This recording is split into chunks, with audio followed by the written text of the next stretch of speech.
In this guide, I'm going to show you how to factory reset your iPhone.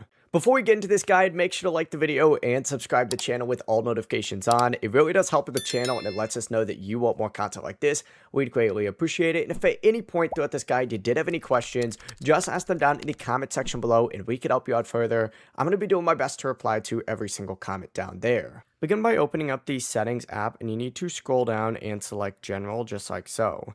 Once you're in general, scroll all the way down to the very bottom and tap transfer or reset iPhone. And at the very bottom, select erase all content and settings.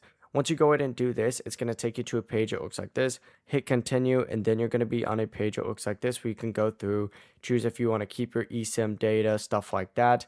On the very last page, it's going to ask you for your passcode if your iPhone has it, and then you just got to follow the rest of the on-screen steps to confirm the rest. Once the rest is finished, your iPhone will restart and show the setup screen, just like when the phone was brand new, but that is how you could factory reset an iPhone.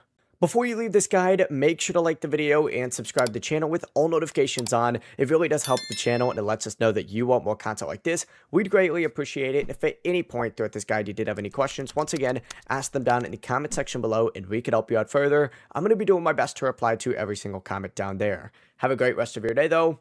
Peace.